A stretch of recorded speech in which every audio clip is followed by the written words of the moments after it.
پیدائش 3 باب۔ اور سانپ کل دشتی جانوروں سے جن کو خداوند خدا نے بنایا تھا چالاک تھا، اور اس نے عورت سے کہا، کیا واقعی خدا نے کہا ہے کہ باغ کے کسی درخت کا پھل تم نہ کھانا؟ عورت نے سانپ سے کہا کہ باغ کے درختوں کا پھل تو ہم کھاتے ہیں، پر جو درخت باغ کے بیچ میں ہے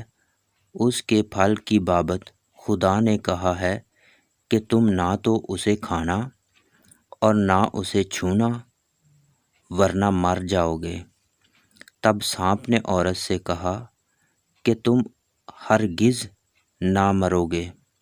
بلکہ خدا جانتا ہے کہ جس دن تم اسے کھاؤ گے تمہاری آنکھیں کھل جائیں گی اور تم خدا کی مانند نیک و بد کو جاننے والے بن جاؤ گے۔ عورت نے جو دیکھا کہ وہ درخت کھانے کے لیے اچھا اور آنکھوں کو خوشنما معلوم ہوتا ہے اور عقل بخشنے کے لیے خوب ہے، تو اس کے پھل میں سے لیا اور کھایا اور اپنے شوہر کو بھی دیا، اور اس نے کھایا۔ تب دونوں کی آنکھیں کھل گئیں اور ان کو معلوم ہوا کہ وہ ننگے ہیں، اور انہوں نے انجیر کے پتوں کو سی کر اپنے لیے لونگیاں بنائیں، اور انہوں نے خداوند خدا کی آواز جو ٹھنڈے وقت باغ میں پھرتا تھا سنی،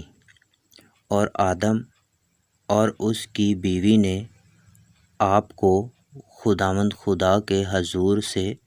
باغ کے پتوں میں چھپایا۔ تب خداوند خدا نے آدم کو پکارا اور اس سے کہا کہ تو کہاں ہے؟ اس نے کہا، میں نے باغ میں تیری آواز سنی اور میں ڈرا کیونکہ میں ننگا تھا، اور میں نے اپنے آپ کو چھپایا۔ اس نے کہا، تجھے کس نے بتایا کہ تو ننگا ہے؟ کیا تو نے اس درخت کا پھل کھایا جس کی بابت میں نے تجھ کو حکم دیا تھا کہ اسے نہ کھانا؟ آدم نے کہا کہ جس عورت کو تو نے میرے ساتھ کیا ہے اس نے مجھے اس درخت کا پھل دیا اور میں نے کھایا۔ تب خداوند خدا نے عورت سے کہا کہ تو نے یہ کیا کیا؟ عورت نے کہا کہ سانپ نے مجھ کو بہکایا تو میں نے کھایا۔ اور خداوند خدا نے سانپ سے کہا، اس لیے کہ تو نے یہ کیا تو سب چوپایوں اور دشتی جانوروں میں ملعون ٹھہرا، تو اپنے پیٹ کے بل چلے گا اور اپنی عمر بھر خاک چاٹے گا، اور میں تیرے اور عورت کے درمیان اور تیری نسل اور عورت کی نسل کے درمیان عداوت ڈالوں گا،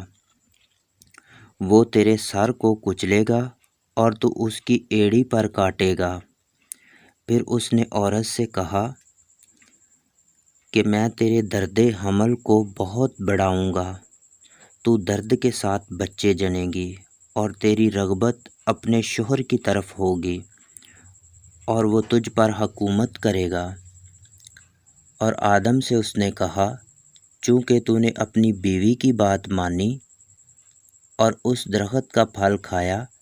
جس کی بابت میں نے تجھے حکم دیا تھا کہ اسے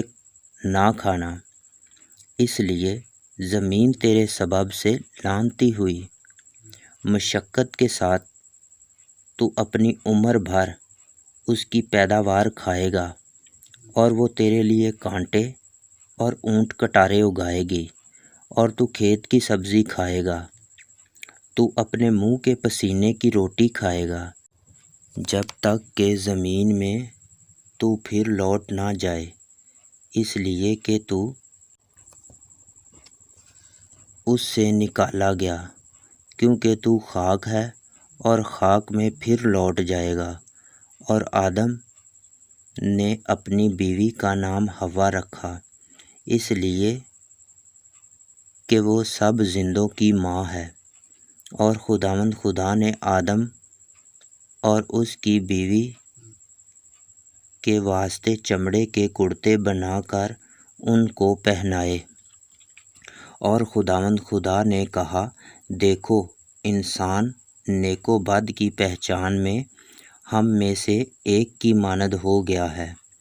اب کہیں ایسا نہ ہو کہ وہ اپنا ہاتھ بڑھائے اور حیات کے درخت سے بھی کچھ لے کر کھائے اور ہمیشہ جیتا رہے۔ اس لیے خداوند خدا نے اس کو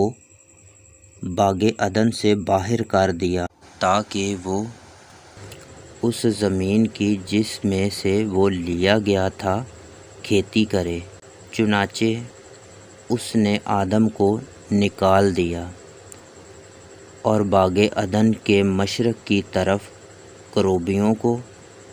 اور چوگرد گھومنے والی شعلہ زن تلوار کو رکھا کہ وہ زندگی کے درخت کی راہ کی حفاظت کریں۔